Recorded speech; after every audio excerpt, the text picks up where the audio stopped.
अब next exemption हम banking and financial services से रिलेटेड डिस्कस कर रहे हैं. तो देखिए, services by way of extending deposits, loans और advances. Services by way of extending deposits, loans और advances in so far as the consideration is represented by way of interest और discount. तो अगर आपने बैंक के अंदर एफडीआर कराई और आपको उस पर इंटरेस्ट मिल रहा है, वो एग्जेम्प्ट सप्लाई की एम्बिट में आएगा. ठीक है, इसी हिसाब से बिल डिस्काउंटिंग में डिस्काउंट का एलिमेंट एग्जेम्प्ट रहेगा. तो पहली बात देखिए, services by way of extending deposits, loans और advances in so far as the consideration is represented by way of interest और डिस्काउंट. पर इंटरेस्ट जो क्रेडिट कार्ड सर्विसेज पे चार्ज किया जा रहा है, the same will be liable to GST other than interest involve in credit card services. उसके अलावा इंटर से सेल और purchase of foreign currency amongst banks या ऑथराइज डीलर्स या अमंग्स बैंक्स एंड डीलर्स, ये क्या रहेंगे? एग्जेम्प्ट फ्रॉम टैक्स रहेगा. अपन ने देखा था कि money changing services is not transaction in money, और उस पर जो भी कमीशन चार्ज किया जाता है या जो भी स्प्रेड का एलिमेंट है उस पर क्या है? जीएसटी लगता है. अब बात यह आती है कि हमने बोला था इंटरेस्ट जो है, इंटरेस्ट क्या रहेगा? एग्जेम्प्ट रहेगा. तो interest means interest payable in respect of any monies borrowed और debt incurred. Any monies borrowed and debt incurred including a deposit claim और अदर सिमिलर राइट और obligation. Including a deposit claim और other similar right और obligation, but does not include any service fee. क्या शामिल नहीं है इसमें? Service fees शामिल नहीं है. ठीक है, एनी अदर फीस शामिल नहीं है, प्रोसेसिंग फीस वगैरह. ये लायबल रहेंगी टू जीएसटी. तो इसके अंदर क्या शामिल नहीं है? Does not include any service fee या other charge in respect of monies borrowed or debt incurred in respect of any credit facility which has not been utilized. इसी हिसाब से अब देखिए, services provided by International Financial Corporation and Asian Development Bank are exempt from GST in terms of the provisions of the IFC act in 1958 and ADB act 1966. अब यदि कोई transactions in money है, यदि कोई ट्रांजैक्शंस इन मनी है, the same is not liable to GST. Transaction in money, the same will not be what? Liable to GST. अब forward contract और future contract in commodities, forward contract या future contract in commodities या money are not taxable, क्योंकि जो forward या commodities basically क्या है? Securities है, और मनी तो मनी है ही. तो transactions in case of money और transaction in case of securities पे जीएसटी लेवेबल नहीं होगा. तो फॉरवर्ड और future contracts in commodities will not be liable to GST. इसी हिसाब से transactions in instrument like interest rate swaps या foreign exchange swaps, transactions in instrument like interest rate swap या foreign exchange swaps would be excluded from the definition of service, क्योंकि ये जो instruments हैं ये डेरिवेटिव्स है, और डेरिवेटिव्स क्या है? सिक्योरिटीज है. तो ये बेसिकली क्या हो गया? एक तरह से transaction in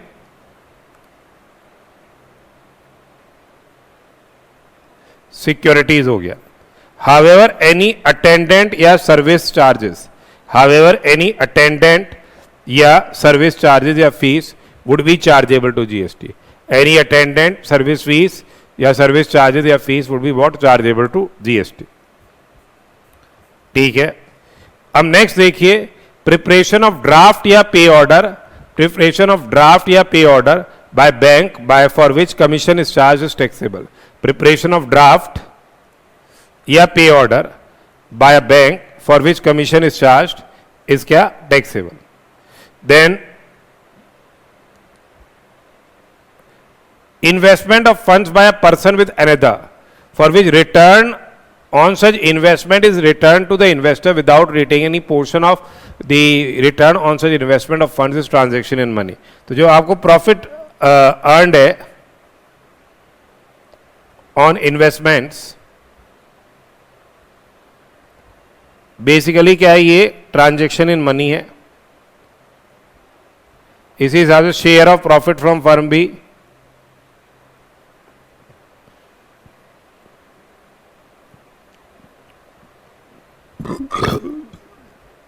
is not liable to GST.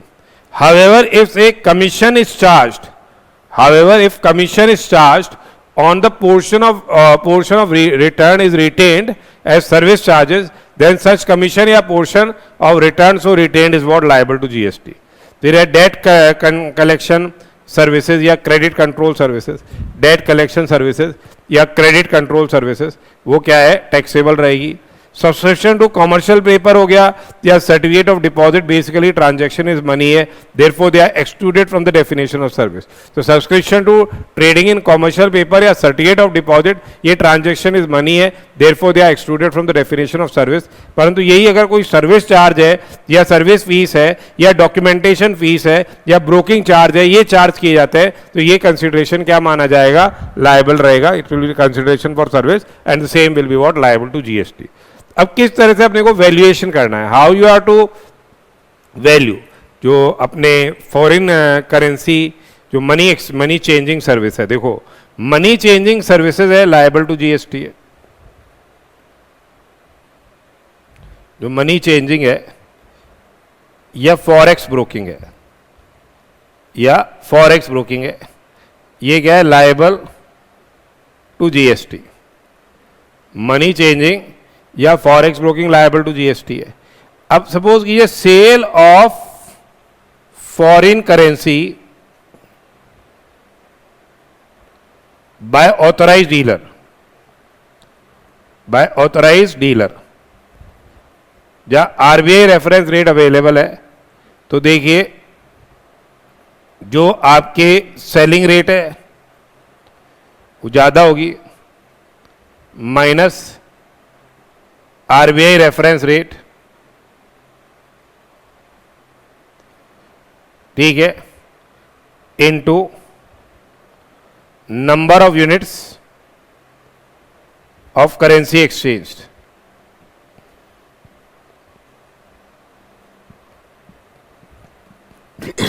ये वैल्यू हो जाएगी. इसी हिसाब से तो ये हो गई, अगर परचेज ऑफ फॉरेन करेंसी है by authorise dealer, purchase of foreign currency by authorise dealer. तो देखो आरबीआई रेफरेंस रेट क्या है, in minus buying rate into क्या, इनटू वही जितनी नंबर ऑफ यूनिट्स ऑफ क्या है, करेंसी एक्सचेंज की गई है, इनटू क्या, जो number of units of currency exchange की गई है. अब अगर if RBI reference rate is not available, तो वैल्यू क्या हो जाएगी, 1% of gross amount of currency exchanged in Indian rupees. ये वैल्यू हो जाएगी 1% of the gross amount of currency exchange in Indian rupees. और अगर neither of the currencies is exchange इन से इंडियन रुपीज, जैसे आपके ग्रेट ब्रिटेन पाउंड को किसी ने 10,000 ग्रेट ब्रिटेन पाउंड को क्या है यूएस डॉलर में कन्वर्ट करा लिया, 12,000 यूएस डॉलर में. पाउंड की रेट आ रही थी 110 रुपये और ये आ रही थी 80 रुपये. तो अब यहाँ पे क्या करेंगे, जो भी अमाउंट एक्सचेंज किया जा रहा है इन इंडियन रुपीस वो देखेंगे, ठीक है. ये अमाउंट फॉरेन करेंसी एक्सचेंज इन आईएनआर निकालेंगे, इसका भी आईएनआर में निकालेंगे, और जो भी अमाउंट 1 है ये बॉट है, ये अमाउंट 1 हो गया. फॉरेन करेंसी सोल्ड है, ये अमाउंट 2 हो गया, ठीक है, आईएनआर में कन्वर्ट किया. जो भी इन दोनों में से लोअर अमाउंट आया, इन दोनों में से जो भी लोअर अमाउंट आया उसकी 1% क्या हो जाएगी, जो भी अमाउंट है उसका 1% वैल्यू हो जाएगी. तो देखिए for for foreign currency when exchange from और to Indian rupees the value shall be यदि परचेज ऑफ फॉरेन करेंसी है बाय ऑथराइज डीलर या सर्विस सप्लायर तो RBI reference rate at that time minus buying rate into total number of units of currency so exchange. Sale of foreign currency है तो selling rate minus RBI reference rate at that time.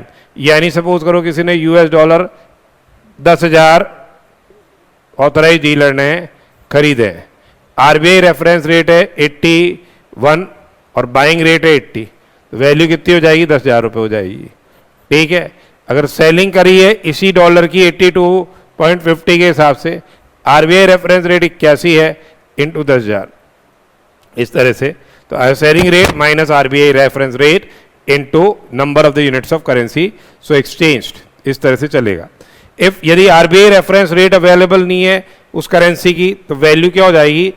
1% of the gross amount in Indian rupees, 1% of the gross amount in Indian rupees. और अगर neither of the currencies is exchange in Indian rupees, neither of the currencies exchange in Indian rupees, amount 1 क्या हो गया? Foreign currency sold into RBI reference rate of that currency in Indian rupees, और इन currency bot amount 2 हो गया into RBI reference rate.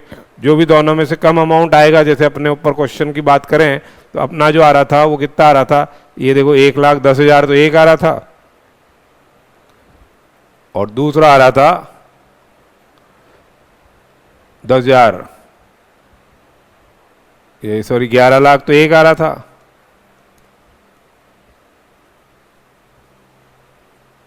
और ये आ रहा था 960। दोनों में से क्या कम है?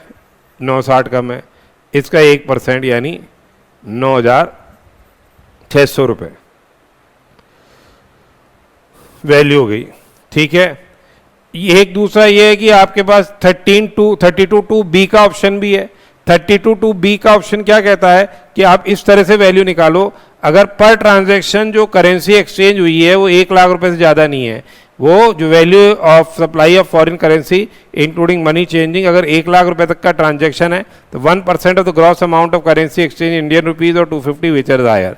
1% of the gross amount of currency exchange in Indian rupees या रुपीज 250 विच इज हायर।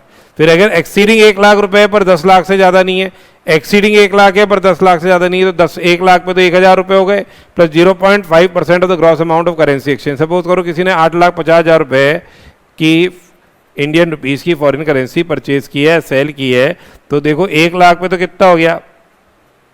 1% हो गया यानी 1,000, बच गए कितने?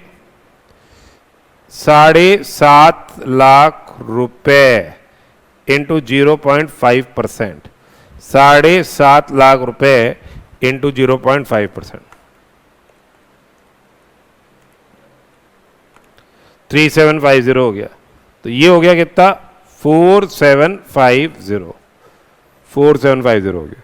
फिर एक्सीडिंग 10 लैक्स हो जाएगा, एक्सीडिंग 10 लैक्स हो गया 5500 रुपये, 10 लाख पे 5500 आ जाता है, और जो भी उसके ऊपर है उसका 0.1% of the gross amount of currency exchange या 60,000 रुपये which is lower. Such option shall not be withdrawn during the remaining part of the financial year. ये जो ऑप्शन है ये विड्रॉ नहीं किया जा सकता क्या? During the remaining part of the financial year. फिर आती है हमारे पास बात क्या? Services provided to basic saving bank deposit account holders under Pradhan Mantri Jan Dhan Yojana. तो अगर जो basic saving bank account holders हैं उनको जो सर्विसेज प्रोवाइड की जाएगी प्रधानमंत्री जनधन योजना, ये क्या रहेगी? एग्जेम्प्ट रहेगी। ये क्या रहेगी? एग्जेम्प्ट रहेगी। तो देखिए, services provided by banking company to basic saving bank deposit account holders under Pradhan Mantri Jan Dhan योजना, अंडर प्रधानमंत्री जनधन योजना वो क्या रहेगा? एग्जेम्प्ट रहेगा। इसी हिसाब से अगर आपने क्रेडिट कार्ड को यूज किया हुआ है, डेबिट कार्ड को यूज किया है और यहां सेटलमेंट हो रहा है, ठीक है, यहां क्या हो रहा है? सेटलमेंट हो रहा है, सेटलमेंट हो रहा है, और ये 2,000 रुपये है, 2,000 से ज्यादा का ट्रांजैक्शन का सेटलमेंट नहीं है, तो जो भी उसके सर्विस चार्जेस हैं, जो भी उसके सर्विस चार्जेस हैं उनको क्या कर दिया है, एग्जेम्प्ट कर दिया है। जो भी उसके सर्विस चार्जेस हैं उसको क्या कर दिया है, एग्जेम्प्ट कर दिया है फ्रॉम जीएसटी। ठीक है। The services by an acquiring bank to any person in relation to settlement of an amount up to 2000 in single transaction transacted through credit card, debit card, charge card or other payment card service, वो क्या रहेगा, exempt रहेगा। अब यहाँ पे क्या है देखिए, ministry of electronics and information technology ने क्या कहा। मिनिस्ट्री ऑफ इलेक्ट्रॉनिक्स और इंफॉर्मेशन टेक्नोलॉजी ने एक सर्कुलर दिया जिसमें बोल रहे हैं, क्या बोल रहे हैं कि ये जो 2000 रुपये तक के ट्रांजैक्शंस को हम प्रमोट करना चाहते हैं भीम यूपीआई के द्वारा या आधार से जो लिंक्ड है आपके वॉलेट्स उसके द्वारा, ये हम ट्रांजैक्शंस को प्रमोट करना चाह रहे हैं कि लोग कैश की बजाय इनको यूज़ करें। तो इस पे जो एडमिनिस्ट्रेटिव चार्जेस है, ठीक है, इसको क्या मिल रहा है, ये इंसेंटिव के फॉर्म में गवर्नमेंट इनको दे रही है जो सेटल कर रहे हो बैंक्स। तो वो incentive will not be what liable to GST. तो GST is not applicable on incentive paid by ministry of electronics and information technology to acquiring bank under scheme for promotion of RuPay debit card, RuPay debit card को promote करने के लिए, and low value भीम UPI transactions. अगर next देखिए exemption किसके relation में है, जो फाइनेंशियल इंटरमीडियरीज हैं, जो फाइनेंशियल इंटरमीडियरीज हैं जो कि लोकेटेड है कहाँ पे, मल्टी सर्विसेज एसईजेड के अंदर। जो फाइनेंशियल इंटरमीडियरीज हैं, intermediary of financial services located in multi services SEZ with international financial service centre status to customer located outside India with international financial services in currencies other than Indian rupees, वो क्या रहेगा, exempt रहेगा। ठीक है, वो क्या रहेगा, exempt रहेगा। ठीक है। तो services by an intermediary, services by an intermediary of financial services located in multi services SEZ with international financial service centre status to customer located outside India for से international financial services in currencies other than Indian rupees, वो क्या रहेगी, exempt रहेगी। तो ये अभी अपन ने फाइनेंशियल सर्विसेज से रिलेटेड एग्जामिशन देखे। अब इसके प्रैक्टिकल क्वेश्चन देखिए। New bank of India limited provide the following information for the month of July. जुलाई के महीने की ये इन्फॉर्मेशन है, जुलाई के महीने की इन्फॉर्मेशन है। आपको पूछ रहा है कि वैल्यू ऑफ टैक्सेबल सप्लाई और जीएसटी पेएबल निकालिए। पहला है interest received on various loans including home loan. तो इंटरेस्ट क्या हो जाएगा, एग्जेम्प्ट रहेगा। अपन ने देखा था इंटरेस्ट एग्जेम्प्ट है, ये एग्जेम्प्ट रहेगा। Administrative charges and folio charges collected, processing fees पे क्या है, ये टैक्सेबल होगी। जो प्रोसेसिंग फीस है ये टैक्सेबल होगी। Value of sale and purchase of forward contract, value of sale and purchase of से फॉरवर्ड कॉन्ट्रैक्ट। तो जो फॉरवर्ड कॉन्ट्रैक्ट्स है ये एक तरह से क्या हो गए, सिक्योरिटीज है, और जो ट्रांजैक्शन इन सिक्योरिटीज है इस पे जीएसटी नहीं लगेगा, तो नॉट टैक्सेबल, ये टैक्सेबल नहीं होगा। टैक्सेबल को मैं येलो मार्क कर देता हूं। ठीक है। नेक्स्ट देखो, charges for credit card debit card facilities extended, ये टैक्सेबल हो जाएगा। चार्जेस फॉर एटीएम ट्रांजैक्शन भी टैक्सेबल होगा। Commission received for DD transfer and cheque collection, ये भी टैक्सेबल होगा। Margin earned on reverse repo transaction, तो ये भी एक तरह से क्या है, इंटरेस्ट की नेचर का ही है, ये भी इंटरेस्ट की नेचर का ही है। तो ये भी क्या रहेगा, एग्जेम्प्ट रहेगा, ये भी एग्जेम्प्ट रहेगा। तो यहाँ पे जो वैल्यू ऑफ टैक्सेबल सप्लाई है वो कितनी हो गई, वैल्यू ऑफ टैक्सेबल सप्लाई हो जाएगी आपकी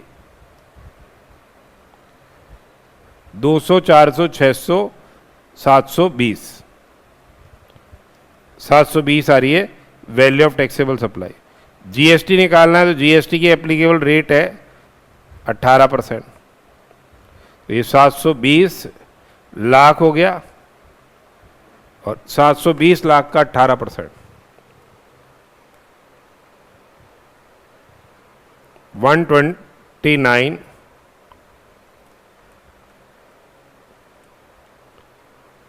129.60 lakhs। ठीक है। फिर नेक्स्ट देखिए, x bank limited furnishes the following information relating to services provided and the gross amount received. पहला है मर्चेंट बैंकिंग सर्विसेज, ये क्या हो जाएगी, लायबल टू जीएसटी। ये क्या है, लायबल टू जीएसटी रहेगी। ये क्या है, लायबल टू जीएसटी है। ठीक है, जो मर्चेंट बैंकिंग सर्विसेज है।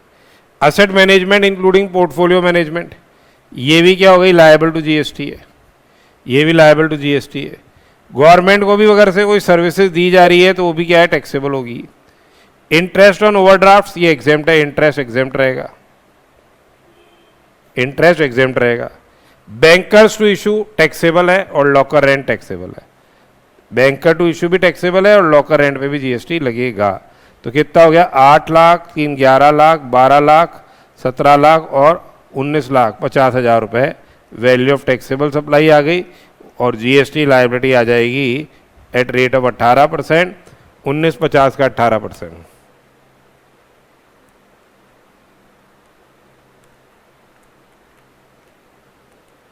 351,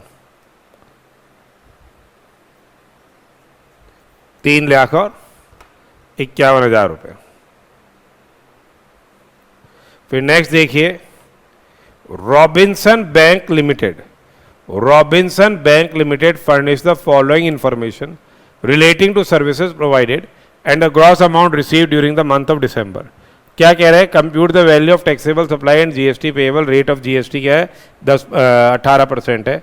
तो amount of commission received on for debt collection services 10 lakh रुपए, ये लायबल रहेगा। फिर है discount earned on bill discounted, ये एग्जेम्प्टेड डिस्काउंट एलिमेंट है, ये एग्जेम्प्ट रहेगा। गवर्नर ने बोला ना, इंटरेस्ट और डिस्काउंट एग्जेम्प्ट है। डीलिंग इन सेल और परचेज ऑफ फॉरवर्ड कॉन्ट्रैक्ट, ये सिक्योरिटीज की नेचर में आ रहा है तो ये टैक्सेबल नहीं है। ठीक है, तो 10 टैक्सेबल हो गया। फिर आता है charges received on debit card, credit card facilities extended, ये भी टैक्सेबल हो जाएगा। Penal interest recovered from customer for delay in repayment of loan, ये भी इंटरेस्ट की नेचर का ही इसका सर्कुलर आया हुआ है, ये भी क्या रहेगा, एग्जेम्प्ट ही रहेगा। ये भी क्या रहेगा, एग्जेम्प्ट ही रहेगा। फिर नेक्स्ट देखो, commission received for services render to government for tax collection, ये भी लायबल टू जीएसटी है। Interest earned on reverse repo transaction, ये भी क्या रहेगा, एग्जेम्प्ट रहेगा। ये भी लैंडिंग और बोरोइंग जैसी ही बात कर रहा है तो ये इंटरेस्ट क्या है, एग्जेम्प्ट रहेगा। ठीक है, उसके अलावा services to merchant accepting credit card and debit card payment using point of sale machine of Robinson bank limited, 30% transactions were up to 1800 while others cases the amount was exceeding 2000। तो 30% तो exempt रह जाएगा, 30% तो exempt रहेगा, exempt हो जाएगा क्योंकि अपन ने डेबिट कार्ड क्रेडिट कार्ड का जो सेटलमेंट है 2000 रुपये तक का एग्जेम्प्ट है। तो टैक्सेबल वैल्यू कितनी हो गई, 7 लाख हो गई यहाँ पे। तो ये कह रहा है आप निकालो वैल्यू ऑफ टैक्सेबल सप्लाई। तो वैल्यू ऑफ टैक्सेबल सप्लाई कितनी हो जाएगी,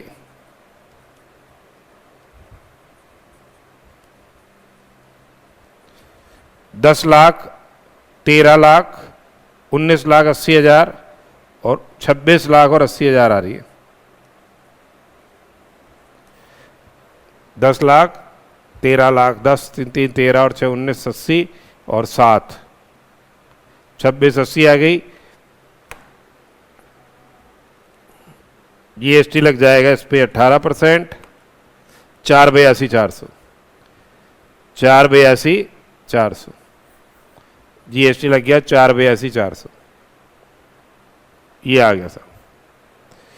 नेक्स्ट देखिए, mister Ram has entered into a roll over contract approach NDBC bank for selling $US 35,000 $35,000 ये बेच रहा है राम एट 75 पर $। आरबीआई रेफरेंस रेट है 75.50। एक तरह से क्या हो गई, परचेज हो गई of foreign currency by authorise dealer हो गई है। सीबीआईसी की रेट दे रखी है, इससे मतलब है नहीं, आपको वैल्यू ऑफ टैक्सेबल सप्लाई करनी है। तो ये देखो RBI reference rate minus buying rate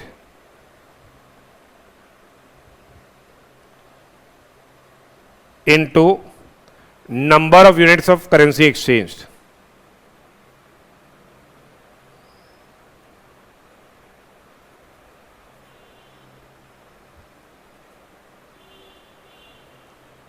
तो ये आरबीआई रेफरेंस रेट है 7550,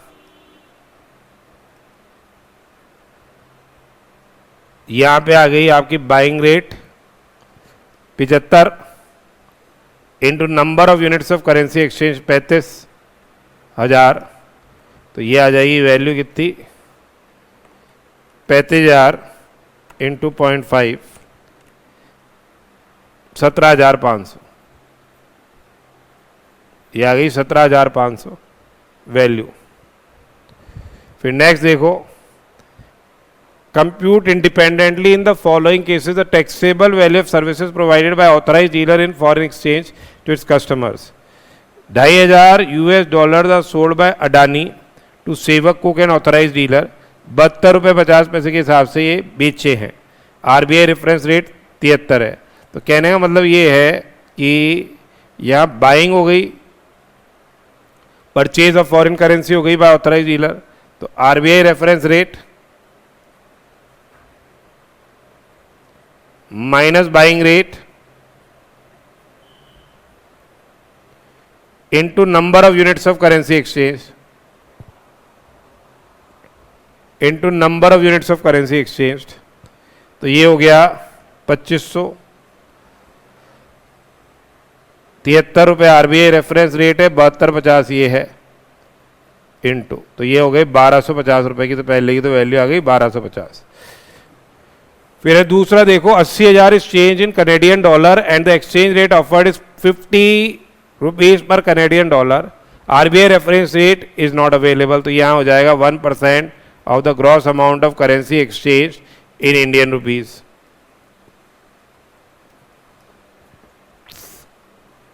80,000 रुपये हो गई, 80,000 रुपये हो गई। उसके बाद देखिए 1/5 को mister exchange gets 1 lakh euro converted into 5 lakh dirham, 1 lakh euro converted into 5 lakh dirham as on the RBI। ये 1/5/22 को आरबीआई रेफरेंस रेट यूरो की तो है देखो 1 लाख की 78 लाख हो गई है। और यहां है 5 लाख दिरहम इंटू 16, ये 80 लाख हो गई। लोअर ऑफ 2 क्या हो गई, 78 हो गई। इसका 1% यानी 78,000 रुपये हो जाएगी, क्योंकि अमाउंट 1 या अमाउंट 2 जो भी दोनों में से कम हो उसका 1% वैल्यू हो जाएगी। तो ये 78,000 आ गई, एक 80,000 आ गई। जब इंडियन रुपीस में आरबीआई रेफरेंस रेट अवेलेबल नहीं हो तो gross amount of currency exchange Indian rupees और एक 1250 आ गई। नेक्स्ट देखिए, in case of transactions at 1 and 2 below, determine whether the amounts are liable to GST. Briefly explain the statutory provisions in support of your conclusions. ABC Limited is a registered bank. ABC Limited registered bank है। Recovered cheque discounting charges 5250 रुपये। तो देखो discount ही होता है on bill discounting is not liable to GST। और charges है for bill discounting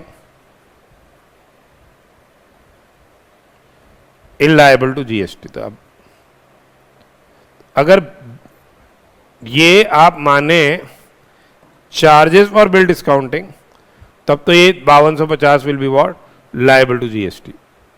फिर नेक्स्ट देखिए, T a dealer of in air conditioner take on a dealer in air conditioner supplies each unit at a list price of 30,000 per unit. He also has an EMI scheme where the customer can take delivery of the air conditioner on monthly EMI of 10,500 in 3 installment.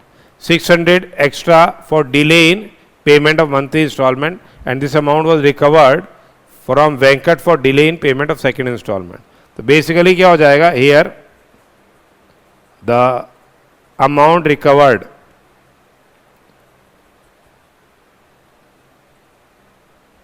on account of delay in payment of installment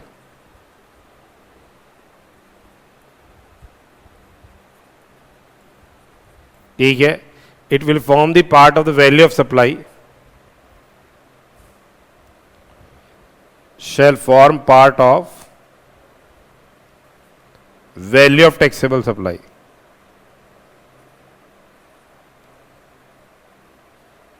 And liable to GST. ठीक है, GST के लिए क्या हो जाएगी, ये liable हो जाएगी. ये भी अपन ने बैंकिंग रिलेटेड सर्विसेज के प्रोविजंस डिस्कस किए हैं. अब नेक्स्ट एग्जेम्पशन देखिए. Next exemption is in relation to the life insurance business. तो जो एनपीएस न्यू पेंशन सिस्टम के तहत जो आपने लाइफ इंश्योरेंस कराया है, वो सर्विसेज जो मिल रही हैं वो क्या रहेंगी, एक्सेम्प्ट फ्रॉम जीएसटी रहेंगी. That is services of life insurance business, services of life insurance business provided by way of annuity under NPS regulated under Pension Fund Regulatory Development Authority of India, वो क्या रहेगी, exempt रहेगी. इसी हिसाब से army, navy, air force, army है, navy है, air force है, इनके ग्रुप फंड्स बने हुए हैं. उनके मेंबर्स को इस ग्रुप फंड से जो इंश्योरेंस की सर्विसेज मिल रही है, लाइफ इंश्योरेंस की जो सर्विसेज मिल रही है, वो क्या रहेगी, एग्जेम्प्ट रहेगी. इसी हिसाब से कोस्ट गार्ड पर्सनल्स होते हैं, कोस्ट गार्ड पर्सनल है. उसके अलावा आपके सेंट्रल आर्म्ड जो आर्मी के, रिजर्व पुलिस के जो एम्प्लॉयज़ हैं, उनके रिलेशन में जो सर्विसेज है लाइफ इंश्योरेंस की, वो एग्जेम्प्ट रहेगी. तो services of life insurance business, services of life insurance business provided या agreed to be provided by army, navy and air force group insurance fund, army, navy and air force group insurance fund to members of the army and navy and air force respectively, वो क्या रहेगी, exempt रहेगी. इसी हिसाब से जो life insurance की services है, लाइफ इंश्योरेंस की services, services of life insurance business provided या agreed to be provided, provided या agreed to be provided by the naval group insurance fund, by the naval group insurance fund to the personnel of coast guard under group insurance scheme of the central government, वो क्या रहेगा, exempt है. Similarly जो services of life insurance provided या agreed to be provided by central armed police forces, central armed police forces under Ministry of Home Affairs group insurance funds to their members under group insurance scheme of the concerned central armed police force, वो क्या रहेंगे, exempt रहेंगे. इसी हिसाब से जो life insurance की services है अंडर जनश्री बीमा योजना, आम आदमी बीमा योजना, जो life micro insurance product, life micro insurance product as approved by the Insurance Regulatory Development Authority having maximum amount of cover of rupees 2 lakhs. वरिष्ठ पेंशन बीमा योजना हो गया, प्रधानमंत्री जीवन ज्योति बीमा योजना हो गया, जनधन योजना हो गया और व्यय बंधन योजना हो गया, ये क्या रहेंगे, एग्जेम्प्ट रहेंगे. तो services of life insurance business, Janashree Bima हो गया, आम आदमी बीमा हो गया, वरिष्ठ पेंशन बीमा, प्रधानमंत्री जीवन ज्योति बीमा योजना, जनधन योजना, व्यय बंधन योजना. उसके अलावा जो लाइफ माइक्रो इंश्योरेंस प्रोडक्ट है as approved by the insurance regulatory and development authority having maximum amount of cover of rupees 2 lakhs, वो क्या रहेगी, एग्जेम्प्ट रहेगी. फिर नेक्स्ट आती है एम्प्लॉयज स्टेट इंश्योरेंस सर्विसेज.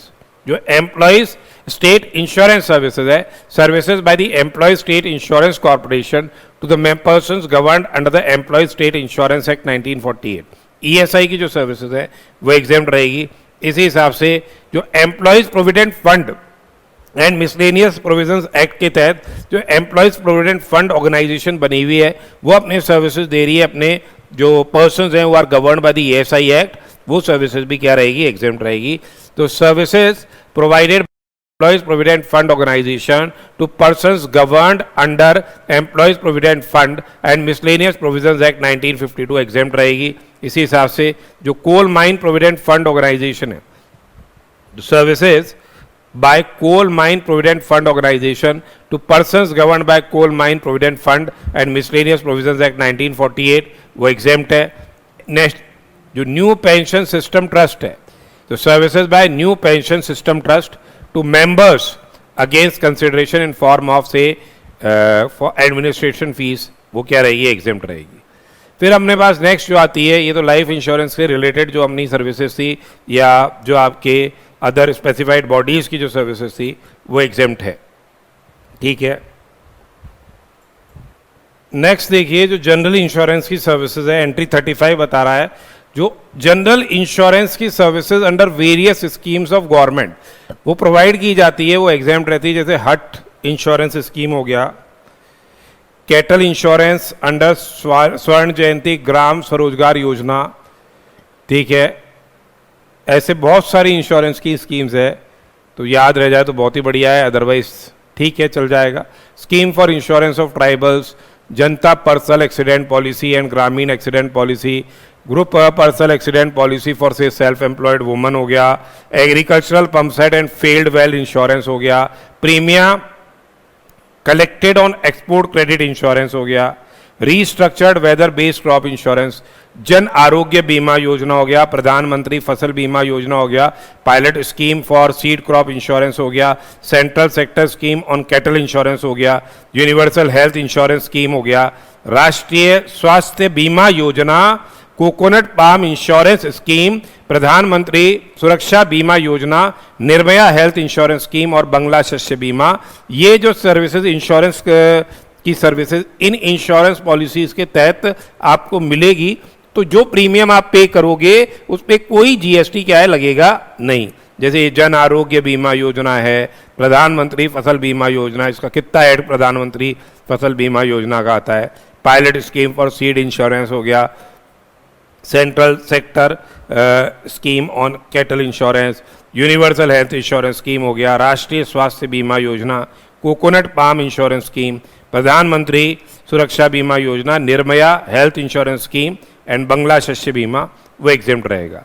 इसी हिसाब से services by way of reinsurance, services by way of reinsurance of insurance schemes, जो कि वेरियस इंश्योरेंस स्कीम्स है 35, 36 और 40 में, जो री इंश्योरेंस की जो सर्विसेज है वो भी एग्जेम्प्ट रहेगी। इसी हिसाब से 37 एंट्री क्या बताती है, अगर कोई कलेक्शन होता है कंट्रीब्यूशन का अंडर अटल पेंशन योजना, वो एग्जेम्प्ट रहेगा। उसके अलावा collection of contribution under any pension scheme जहाँ ऑफ द सेंट्रल गवर्नमेंट और ऑफ द स्टेट गवर्नमेंट, वो भी क्या रहेगा, एग्जेम्प्ट रहेगा।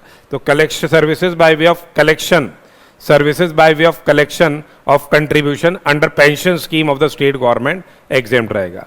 फिर देखिए हमारे ये इंपॉर्टेंट है, ये आ सकता है एग्जाम में, ये इंपॉर्टेंट है, ये आने के चांसेस रहते हैं। यहाँ पे जो बिजनेस करस्पॉन्डेंट्स हैं,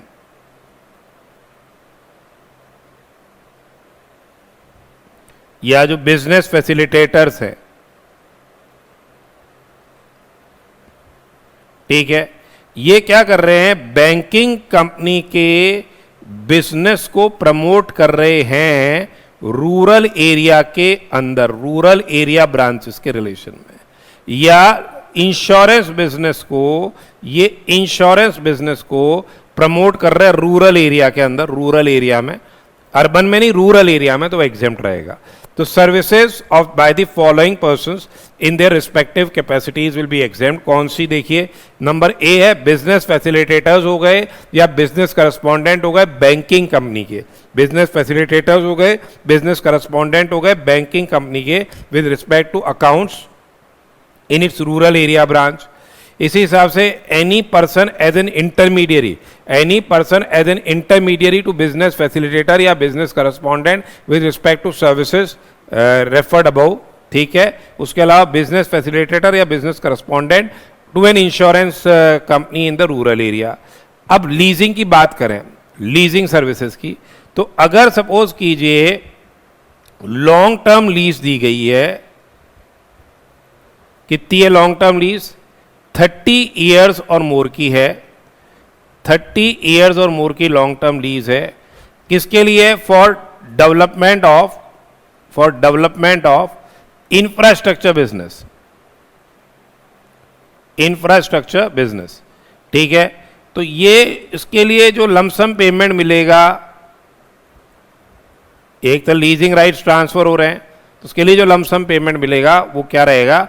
एग्जेम्प्ट रहेगा फ्रॉम जीएसटी, ठीक है, वो एग्जेम्प्ट रहेगा। तो देखिए अपफ्रंट अमाउंट, चाहे वो प्रीमियम हो, चाहे वो सलामी हो, चाहे वो कॉस्ट हो, चाहे वो प्राइस हो, चाहे वो डेवलपमेंट चार्ज हो, by any other name, payable in respect of service, payable in respect of service by way of granting long term lease, long term lease 30 years और मोर की है, ऑफ द इंडस्ट्रियल प्लॉट्स या plots for development of infrastructure for finance business provided by state government, industrial development corporation या undertaking या by any other entity having 20% और more of the ownership of central government, state government, union territory. किसको दी जा रही है long term lease? Industrial units को दिया जा रहा है या डेवलपर्स ऑफ इंडस्ट्रियल या फाइनेंस बिजनेस, वो क्या रहेगा? एग्जेम्प्ट रहेगा। तो जो लीज किए गए हैं plots, they are to be used for the purposes which they are allotted, यानी इंडस्ट्रियल या फाइनेंशियल एक्टिविटी के लिए काम में लिया जाएगा। इसकी स्टेट मॉनिटरिंग स्टेट गवर्नमेंट करेगी, और यदि वायलेशन हो जाता है कंडीशन का तो जितना जीएसटी एग्जेम्प्ट हुआ था along with interest and penalty पे करना होगा। और अगर अपने एग्रीमेंट में ये भी प्रोवाइड करना पड़ेगा कि ये लीज किसके लिए ली गई है? ये लीज ली गई है हमने स्पेसिफिक पर्पसेस के लिए, ठीक है। तो आगे भी अगर ये प्लॉट का ट्रांसफर करते हैं तो लेसी के रिलेशन में भी ये कंडीशंस क्या रहेंगी? इनबिल्ट रहेगी। अगर ये upfront amount of lease instalment में भी मिलता है तो भी वो क्या रहेगा? एग्जेम्प्ट रहेगा। अपफ्रंट अमाउंट इंस्टॉलमेंट में भी मिलता है तो भी वो एग्जेम्प्ट रहेगा। इसके अलावा ये कह रहे हैं कि अगर कोई लोकेशन चार्जेस हैं या प्रिफरेंशियल लोकेशन चार्जेस हैं paid upfront in addition to the lease premium for long term lease of land constitutes upfront amount, ये अपफ्रंट अमाउंट का हिस्सा ही माना जाएगा और वो भी क्या रहेगा? एग्जेम्प्ट रहेगा, ठीक है, वो भी क्या रहेगा? एग्जेम्प्ट रहेगा। Now this is very very important, legal services.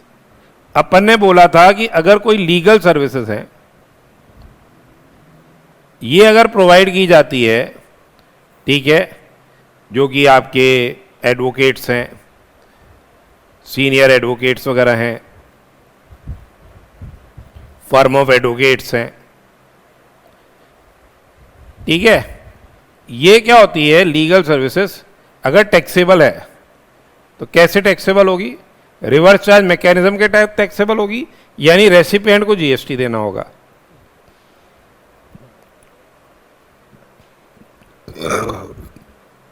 ठीक है, ये रेसिपिएंट को जीएसटी पे करना होगा। अब एग्जेम्पशन की बात करें, यदि आर्बिट्रल ट्रिब्यूनल है, इसमें सोल आर्बिट्रेटर भी शामिल है और पैनल ऑफ आर्बिट्रेटर भी शामिल है, सोल आर्बिट्रेटर भी शामिल है और पैनल ऑफ आर्बिट्रेटर भी शामिल है। तो अगर कोई आर्बिट्रल ट्रिब्यूनल है, यदि वो कोई सर्विसेज प्रोवाइड करता है to non business entity, non business entity को सर्विसेज प्रोवाइड की जाती है, एग्जेम्प्ट रहेगी।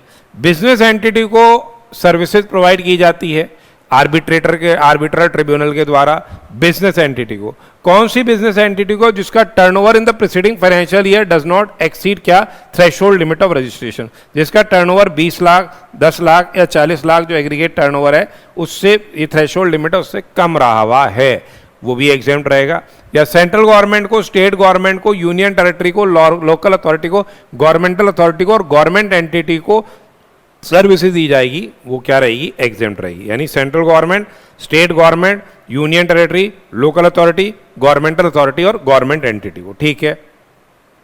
उसके बाद देखिए आगे, अगर कोई पार्टनरशिप फर्म ऑफ एडवोकेट्स है, पार्टनरशिप फर्म ऑफ एडवोकेट है या इंडिविजुअल एडवोकेट है अदर देन सीनियर एडवोकेट, ठीक है, अदर देन सीनियर एडवोकेट को ध्यान में रखना, अदर देन सीनियर एडवोकेट। अगर वो सर्विसेज देते हैं लीगल सर्विसेज, किसको दे रहे हैं, एडवोकेट को या पार्टनरशिप फर्म ऑफ एडवोकेट्स को, यानी पार्टनरशिप फर्म ऑफ एडवोकेट्स या इंडिविजुअल एडवोकेट सर्विसेज दे रहा है किसको, पार्टनरशिप फर्म ऑफ एडवोकेट्स को प्रोवाइडिंग लीगल सर्विसेज, या any person other than business entity को, या बिजनेस एंटिटी को जिसका टर्नओवर प्रीसीडिंग फाइनेंशियल ईयर में थ्रेशोल्ड लिमिट ऑफ रजिस्ट्रेशन से कम है, या central government, state government, union territory, local authority. ये 3 पॉइंट तो कॉमन हो जाएंगे, ये 3 पॉइंट तो कॉमन हो गए, ये एडिशनल पॉइंट हो गया जो ऊपर पढ़े, तो उससे 3 पॉइंट ये कॉमन है और एक एडिशनल हो गया ऊपर वाला। तो ये क्या रहेगा, एग्जेम्प्ट रहेगा, central, union territory, local authority, governmental authority और गवर्नमेंट एंटिटी।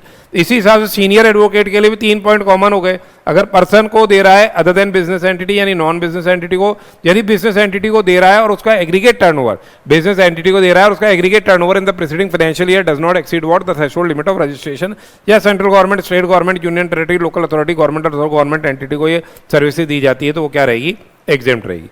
आर्बिट्रल ट्रिब्यूनल का क्या मतलब है, arbitral tribunal means the sole arbitrator और panel of arbitrators.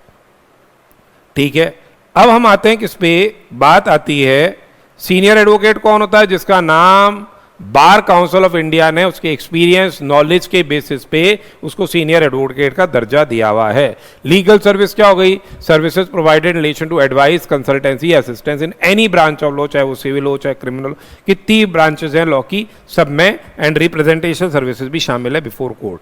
Reverse charge की बात करी ली थी अपन ने कि अगर कोई इंडिविजुअल एडवोकेट है या सीनियर एडवोकेट है या फर्म ऑफ एडवोकेट्स है, वो सर्विसेज दे रही है बिजनेस एंटिटी को लोकेटेड इन टैक्सेबल टेरिटरी, या जीएसटी की लायबिलिटी अराइज होती है, वहाँ बिजनेस एंटिटी को टैक्स देना पड़ेगा रिवर्स चार्ज मैकेनिज्म के तहत। बिजनेस एंटिटी के अंदर क्या है, लिटिगेंट, एप्लीकेंट या पेटिशनर भी क्या है, शामिल है। इसी हिसाब से services supplied by an arbitral tribunal to a business entity, अगर services supplied by an arbitral tribunal to a business entity, arbitral tribunal services दे रहा है किसको, बिजनेस एंटिटी को सर्विसेज दे रहा है टैक्सेबल टेरिटरी में, तो फिर बिजनेस एंटिटी को रिवर्स चार्ज बेसिस पे टैक्स देना पड़ेगा। ठीक है,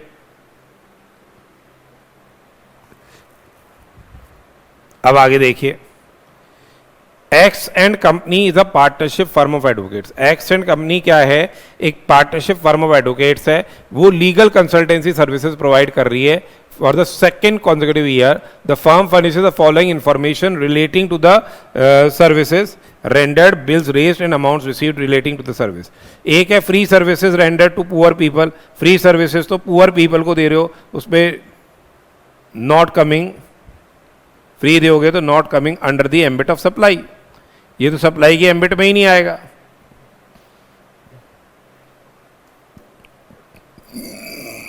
अब ये बोल रहे हैं जीएसटी की लायबिलिटी निकालनी अपने को। Amount receive from business clients for which service no service has been rendered so far, advance receive होएगा, तो ये लायबल रहेगा जीएसटी के लिए।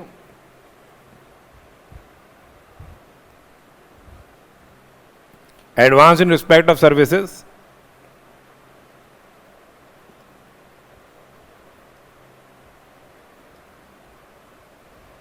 इनलायबल टू जीएसटी, बिजनेस एंटिटी से मिल रहा है, रिवर्स चार्ज मैकेनिज्म के तहत इस पे टैक्स लग जाएगा। फिर देखिए services supply to individuals who are not carrying on business, तो ये एक तरह से क्या हो गया, नॉन बिजनेस एंटिटी हो गया, नॉन बिजनेस एंटिटी हो गया, तो ये क्या रहेगा, एग्जेम्प्ट रहेगा। ये क्या रहेगा, एग्जेम्प्ट रहेगा फ्रॉम जीएसटी, ये क्या रहेगा, एग्जेम्प्ट रहेगा। ठीक है, अब स्पॉन्सरशिप ऑफ स्पोर्टिंग इवेंट्स, जो स्पॉन्सरशिप हो रही है स्पोर्टिंग इवेंट्स की, जो रिकॉग्नाइज्ड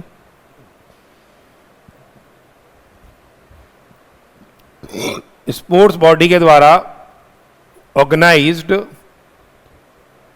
स्पोर्टिंग इवेंट है, वो क्या रहेंगे, एग्जेम्प्ट रहेंगे फ्रॉम जीएसटी। ठीक है, अदरवाइज आपने पता ही है कि जो स्पॉन्सरशिप सर्विसेज अवेल करता है, स्पॉन्सरशिप सर्विसेज अवेल करती है क्या, फर्म या बॉडी कॉरपोरेट, उस पे क्या है, जीएसटी देना पड़ता है। ठीक है, आरसीएम के तहत देना पड़ता है। तो देखिए services by way of sponsorship of sporting events, कौन से स्पोर्टिंग इवेंट्स, जो organise by national sports federation है, ठीक है, या फिर इसके एफिलिएटेड फेडरेशन है, जहाँ पार्टिसिपेटिंग टीम में सिटी हो सकती है, डिस्ट्रिक्ट हो सकती है, सॉरी डिस्ट्रिक्ट हो सकती है, स्टेट हो सकती है, जोन हो सकता है, कंट्री हो सकती है, वो एग्जेम्प्ट रहेगा। उसके अलावा ऑल इंडिया यूनिवर्सिटी के द्वारा जो स्पोर्टिंग इवेंट्स ऑर्गेनाइज हो रहे हैं, इंडियन यूनिवर्सिटी स्पोर्ट्स बोर्ड के द्वारा, school games federation of India हो गया, all India sports council for def Paralympic committee of India या स्पेशल ओलंपिक्स भारत, ये एग्जेम्प्ट रहेगा। ठीक है, जो आपके पैरालाइज्ड मतलब जो आपके हैंडीकैप्ड हैं उनके लिए। उसके अलावा central civil services cultural and sports board हो गया as a part of national games by Indian Olympic association और पीएक्का, दैट इज पंचायत युवा क्रीड़ा खेल अभियान स्कीम, वो क्या रहेगा, एग्जेम्प्ट रहेगा। फिर आती है हमारे पास क्या, स्किल डेवलपमेंट सर्विसेज। फिर हमारे पास क्या आती है, स्किल डेवलपमेंट सर्विसेज। तो services provided bye national skill development corporation, sector skill council, assessment agency and training partners, वो एग्जेम्प्ट रहेगी। तो any services provided bye home, national skill development corporation हो गया, सेक्टर स्किल काउंसिल हो गया, assessment agencies हो गया या ट्रेनिंग पार्टनर्स हो गया। तो national skill development corporation is setup by the government of India skills को प्रमोट करने के लिए, यहाँ के कौशल प्रोत्साहन विकास का प्रोत्साहन करना है बेसिकली। सेक्टर स्किल काउंसिल जो कि अप्रूव्ड है by national skill development corporation, assessment agency जो कि सेक्टर स्किल काउंसिल या नेशनल स्किल डेवलपमेंट कॉर्पोरेशन के द्वारा अप्रूव्ड है, ट्रेनिंग पार्टनर जो कि अप्रूव्ड है नेशनल स्किल डेवलपमेंट कॉर्पोरेशन या सेक्टर स्किल काउंसिल के द्वारा। तो उनके द्वारा जो सर्विसेज प्रोवाइड की जा रही है, नेशनल स्किल डेवलपमेंट प्रोग्राम हो गया, वोकेशनल स्किल डेवलपमेंट कोर्स हो गया या any other scheme implemented by national skill development corporation, वो क्या रहेगा, एग्जेम्प्ट रहेगा। इसी हिसाब से देखिए services of assessing bodies, services of से assessing bodies by way of assessment under skill development initiative. ठीक है, तो जो असेसिंग बॉडीज हैं वो क्या कर रही हैं, ये जो अपना स्किल डेवलपमेंट या एंटरप्रेन्योरशिप प्रोग्राम्स हैं उनमें असेसमेंट कैरी आउट कर रही है, तो वो क्या रहेगी, एग्जेम्प्ट रहेगी। तो services of assessing bodies, services of से assessing bodies empanelled centrally by the director general of training, by the director general of training, ministry of skill development and entrepreneurship, वो क्या रहेगा, by way of assessment under skill development initiative, वो क्या रहेगा, exempt रहेगा। इसी हिसाब से जो ट्रेनिंग प्रोवाइडर्स हैं, जो ट्रेनिंग प्रोवाइडर्स हैं जो सर्विसेज प्रोवाइड कर रहे हैं अंडर दीनदयाल उपाध्याय ग्रामीण कौशल्या योजना, वो क्या रहेगा, एग्जेम्प्ट रहेगा। एक क्वेश्चन देखिए, BODMAS limited is providing educational services. BODMAS क्या होता है, ब्रैकेट ऑफ डिवीजन, पहले डिवीजन होगा, फिर मल्टीप्लिकेशन होगा, फिर एडिशन होगा, फिर सबट्रैक्शन होगा, ऐसे चलता है ना बॉडमास रूल, उसके नाम से दे दिया BODMAS limited. Is providing education services, furnishes you with the following information. अब आपको क्या निकालना है इसमें, आपको निकालना है वैल्यू ऑफ टैक्सेबल सप्लाई निकालनी है, वैल्यू ऑफ टैक्सेबल सप्लाई निकालनी है। तो देखते जाइए कौन कौन सी टैक्सेबल है या नहीं है। सबसे पहले receipt from running boarding school including receipts for providing residential dwelling services, ये क्या रहेगी, रिसीट्स, ये क्या रहेगी, एग्जेम्प्ट रहेगी। बोर्डिंग स्कूल जो सर्विसेज देता है, बोर्डिंग स्कूल जो सर्विसेज देता है वो क्या रहेगा, एग्जेम्प्ट फ्रॉम जीएसटी है। ठीक है, फिर नेक्स्ट है रिसीट्स ऑफ ज्ञान उदय इंडस्ट्रियल ट्रेनिंग इंस्टीट्यूट है, ये इंडस्ट्रियल ट्रेनिंग इंस्टीट्यूट है affiliated with national council of vocational training. इसके जो एजुकेशनल सर्विसेज में अपन ने पढ़ा था, ये भी क्या रहेगा, एग्जेम्प्ट रहेगा, क्योंकि ये भी क्या अप्रूव्ड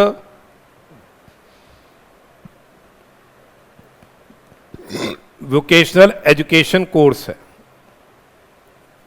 ठीक है, receipts of Lakshya and institute registered under director general of employment training under ministry of labour employment running modular employable skill course, running क्या, modular employable skill course approved by national council of vocational training, approved by national council of vocational training, ये भी क्या रहेगा, exempt रहेगा, ये भी क्या रहेगा, एग्जेम्प्ट रहेगा। नेक्स्ट देखो, receipts of wizard a commercial coaching institute, receipts of wizard a commercial coaching institute, commercial coaching institute आते ही टैक्स कर दो, आप कुछ सोचना ही नहीं है, क्योंकि कॉमर्शियल कोचिंग पे टैक्स लगेगा, चाहे सर्टिफिकेट इशू हो रहा हो नहीं हो रहा हो, ये क्या लगेगा, टैक्सेबल हो जाएगा, ये क्या है, टैक्सेबल है। नेक्स्ट देखो, fees from prospective employers for campus interviews, ये भी टैक्सेबल है। Renting of furnished flats for temporary stay, unfurnished मतलब अनरजिस्टर्ड पर्सन को टेम्परेरी स्टे नहीं, रेजिडेंस के लिए, रेजिडेंस लंबे समय के लिए होती है, वो एग्जेम्प्ट रहती है, ये टैक्सेबल हो जाएगा। Receipts of concepts of commercial coaching institute providing coaching in the field of commerce, ये क्या रहेगा, सर्टिफिकेट अवार्ड हो रहा है इसमें, ये भी क्या है, टैक्सेबल होगा, क्योंकि ये प्राइवेट कोचिंग इंस्टीट्यूट है। Receipts of gurukul school providing education up to higher secondary school, ये एग्जेम्प्ट है, गुरुकुल एग्जेम्प्ट है, ठीक है। फिर नेक्स्ट देखिए, बस यही है क्या, अच्छा, तो आप निकाल लीजिए value of taxable supply 80,000, 4,80,000, 9,80,000, 10,20,000, 11,20,000। Value of taxable supply हमारी आ रही 11,20,000, तो ये 11,20,000 रुपये वैल्यू ऑफ टैक्सेबल सप्लाई आ जाएगी। अब ये भी बहुत इंपॉर्टेंट, सब वेरी वेरी वेरी इंपॉर्टेंट। अब देखिए, अगर अपन क्या कर रहे हैं, फोल्क और क्लासिकल आर्ट फॉर्म है, फोल्क और क्लासिकल आर्ट फॉर्म है, जैसे कालबेलिया नृत्य हो गया या अपने तबला वादन हो गया, ये सब क्या फोल्क और क्लासिकल आर्ट फॉर्म्स हैं, क्या डांस के, म्यूजिक के या थिएटर के, इनको प्रमोट करना है, तो इस पे जीएसटी क्या रहेगा, एग्जेम्प्ट रहेगा, जो भी ये परफॉर्मेंस देते हैं, जो भी परफॉर्मेंस देते हैं। अगर कंसिडरेशन किससे एक्सीड नहीं कर रहा है, डज नॉट एक्सीड ₹1,50,000, परफॉर्मेंस का ही है, 1,50,000 से ज्यादा नहीं है वो कंसिडरेशन पर। अगर यही ब्रांड एम्बेसडर के फॉर्म में प्रोवाइड कर रहे हो आप, ब्रांड एम्बेसडर के फॉर्म में प्रोवाइड कर रहे हो, तो क्या हो जाएगा, ये ब्रांड एम्बेसडर बन गए, वाह ताज, आप ताज टी का ब्रांड एम्बेसडर बन गया, तबला बजा रहे हैं, तो ये क्या हो जाएगा, टैक्सेबल हो जाएगा। तो देखिए, services by an artist, services by an artist by way of performance in folk और classical art forms, services by an artist by way of performance in folk or classical art forms of music, dance or theater, of music, dance or theater, if the consideration charged for such performance, if the consideration charged for such performance is not more than ₹1,50,000 are exempt. If the consideration charged for such performance is not more than ₹1,50,000 are exempt, however the exemption shall not apply to services provided by such artist as a brand ambassador. Brand ambassador की capacity में services देंगे तो exemption नहीं मिलेगा। इसके अलावा अगर western music dance है, वेस्टर्न म्यूजिक या डांस है, हिप हॉप डांस है, मॉडर्न थिएटर्स में परफॉर्मेंस है, performance of actors in films या टेलीविजन चैनल्स, वो क्या हो जाएगी, टैक्सेबल हो जाएगी।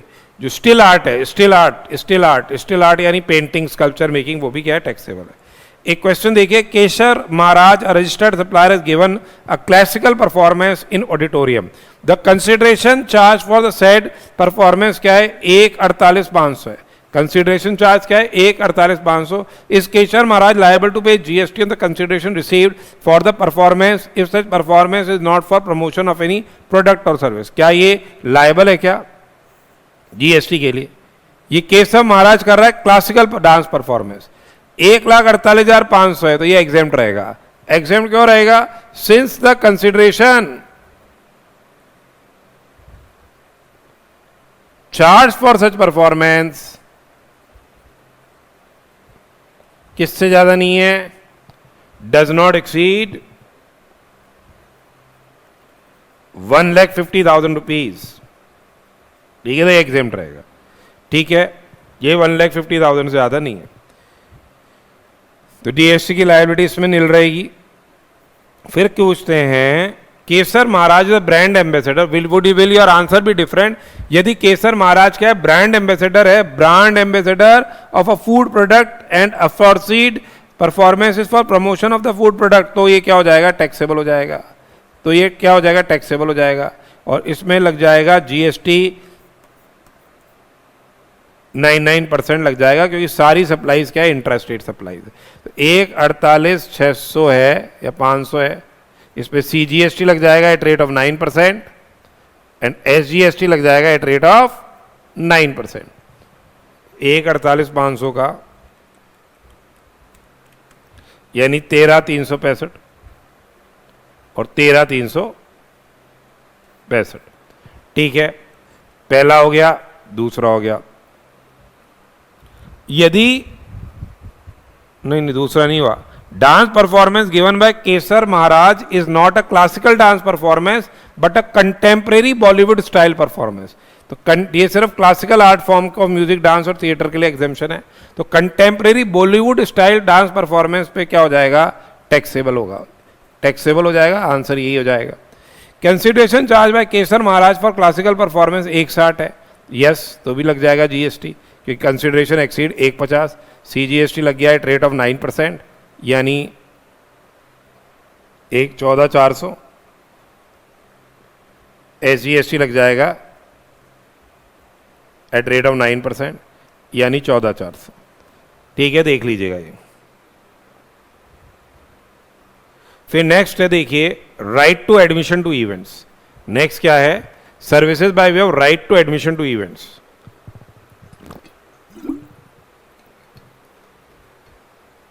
Services by way of right to admission to events.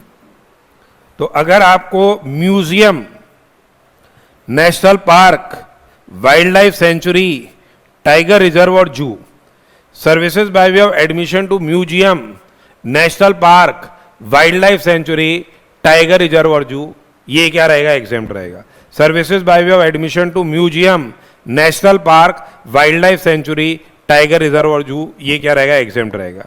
फिर दूसरा हो गया services by way of admission to protected monuments.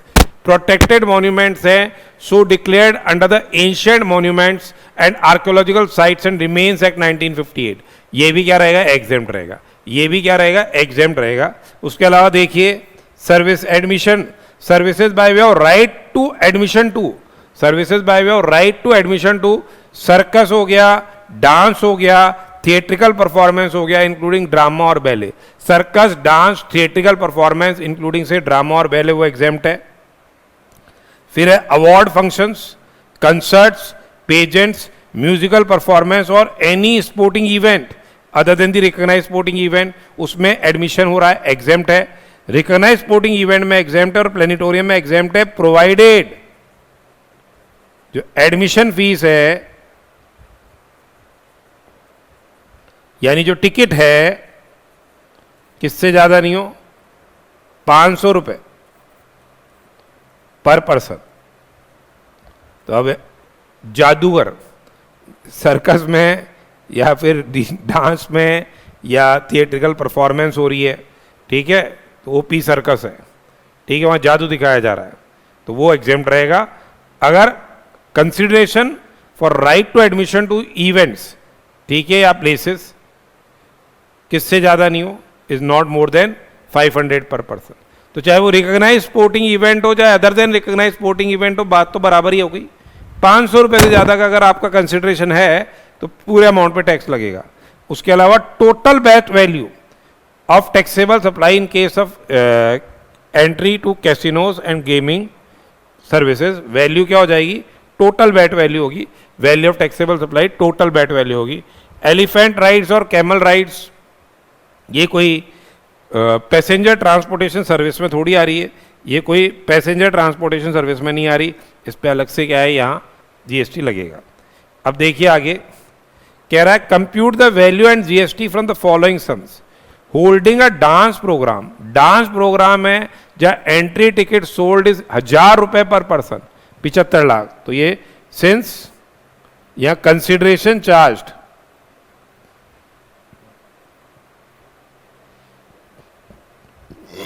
Exceed ₹500 पर पर्सन, ये हो गई टैक्सेबल।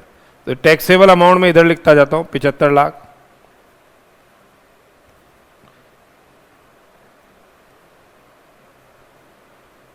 $75 हो गया ये। फिर है holding a dance programme, entry tickets जो हैं where of were sold for 100 per person, ये 10 लाख रुपए एग्जेम्प्ट हो जाएंगे, यहां एग्जेम्प्ट हो गया। फिर तीसरा है admission to planetarium, entry ticket है 1000 रुपये, 1 लाख रुपए, ये टैक्सेबल हो गया 1 लाख रुपए, क्योंकि एंट्री टिकट 1000 रुपए, तो ये 1 लाख रुपए टैक्सेबल हो गए। उसके बाद देखो, holding a cricket match organise between India and South Africa organise by BCCI, entry ticket 100 रुपये पर पर्सन है, कुछ नहीं देता, बीसीसीआई 2,500-5,5 हज़ार रुपये में टिकट बेच रहा है, तो ये 50 लाख पे एग्जेम्प्ट हो जाएगा, ये 100 रुपये है, या ये क्या हो जाएगा, एग्जेम्प्ट हो जाएगा। ठीक है, फिर है holding Indian premier league, entry ticket 750 per person है, ये टैक्सेबल हो जाएगा 60 लाख रुपए, ये 60 लाख क्या हो जाएगा टैक्सेबल, की 500 रुपये से ज़्यादा है। फिर नेक्स्ट देखिए, अवार्ड फंक्शन है जहां एंट्री टिकट 250 रुपये पर पर्सन है, ये एग्जेम्प्ट है, ये एग्जेम्प्ट है। Collection of Joy rides 10 lakh रुपए, ये टैक्सेबल है, ये टैक्सेबल है 10 लाख रुपए, यहां लिख दो। फिर है running a video parlour showing cinematograph film, ticket is 150 रुपये पर पर्सन। अब यहाँ वीडियो पार्लर है that is showing cinematograph film, इसके लिए एग्जेम्पशन नहीं है, ये 1.5 लाख रुपए टैक्सेबल होंगे। Acting as event manager for organising entertainment event, ये 6 लाख रुपए टैक्सेबल होंगे, ये 6 लाख रुपए टैक्सेबल होंगे। ठीक है,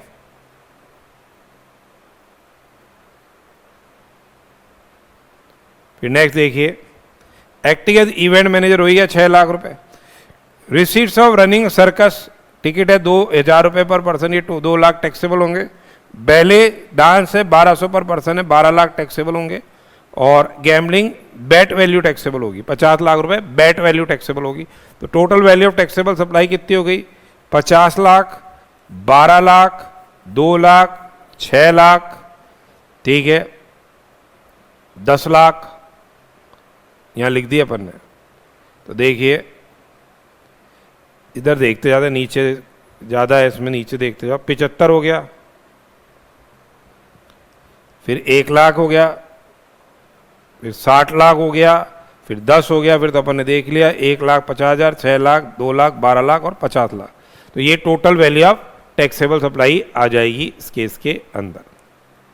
फिर नेक्स्ट देखिए, जो सर्विसेज है बाय एन अनइनकॉर्पोरेटेड बॉडी या non profit entity, services bye unincorporated body या नॉन प्रॉफिट एंटिटी, यहां रेजिडेंशियल वेलफेयर सोसाइटी जो है या रेजिडेंशियल वेलफेयर एसोसिएशन जो है, जो सर्विसेज देता है, रेजिडेंट हाउसिंग सोसाइटी होती है, अगर 7,500 रुपये पर मंथ पर मेंबर से कंट्रीब्यूशन कम है, डज नॉट एक्सीड, तो वो एग्जेम्प्ट रहेगा। इंपॉर्टेंट ये है। तो सर्विसेज देखो, concept of mutuality GST law में प्रिवेलेंट नहीं है। तो services by an unincorporated body, services by an unincorporated body या non profit entity, services by an unincorporated body या non profit entity, unincorporated body या non profit entity registered under any law for the time being in force, registered under any law for the time being in force to its own members by way of reimbursement of charges या contribution, as a trade union वो exempt है। for provision for carrying provision of carrying out any activity which is exempt from levy of GST, for provision of carrying out any activity which is exempt from levy of GST, अगर कोई ऐसी activity carry out करो जो exempt है, या 7,500 रुपये per month per member contribution लिया जा रहा है हाउसिंग सोसाइटी के द्वारा, तो एग्जेम्प्ट रहेगा up to an amount of 7,500 रुपये per month per member, per month per member for sourcing of goods या sourcing of services from a third person for common use of its members in housing society या residential complex, वो क्या है, exempt है। अब यहाँ पे देखिए क्या मेंटेनेंस चार्जेस जो सोसाइटी कलेक्ट करती है, रेजिडेंट वेलफेयर सोसाइटी कलेक्ट करती है, क्या उस पर जीएसटी लगेगा, वो एग्जेम्प्ट रहेगा। कितने एक्सटेंट तक एग्जेम्प्ट रहेगा, 7,500 रुपये पर मंथ पर मेंबर, ठीक है। अगर एग्रीगेट टर्नओवर 20 लाख से एक्सीड नहीं कर रहा तो वो क्या ले लेगी, resident welfare society threshold exemption ले लेगी, वो क्या ले लेगी, थ्रेशोल्ड एग्जेम्पशन ले लेगी, ठीक है। तो a resident welfare association has aggregate turnover of 20 lakh or less in a financial year. Is it required to take registration? No. वो exempt रहेगा. और 20 लाख से ज़्यादा है और कंसिडरेशन 7,500 रुपये पर मंथ पर मेंबर से कम है तो भी एग्जेम्प्ट रहेगा. तो देखो अगर मोर देन 20 लाख है और मंथली मेंटेनेंस चार्ज 7,500 से ज़्यादा है, वेदर एग्जेम्प्ट नहीं होगा, टैक्स लग जाएगा उसमें. और अगर मोर देन 20 लाख है, मंथली मेंटेनेंस चार्जेस 7,500 रुपये या लेस है तो वेदर एग्जेम्प्ट यस. 20 लाख या लेस है तब तो सोचना ही नहीं है, दोनों जगह चाहे कंसिडरेशन 7,500 से ज़्यादा हो या 7,500 से कम हो, क्या है एग्जेम्प्ट रहेगा. जहाँ टैक्सेबिलिटी अराइज होगी, जहाँ टैक्सेबिलिटी अराइज होगी वहाँ पे they will be entitle to take ITC also. Input tax credit मिल जाएगा उनको कैपिटल गुड्स का या इनपुट्स का. फिर अगर सपोज करो मिस्टर ए है,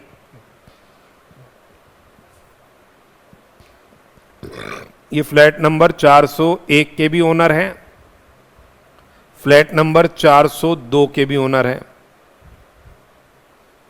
और ये अमाउंट दे रहे हैं 7,500 यहाँ दे रहे हैं, 7,500 यहाँ दे रहे हैं.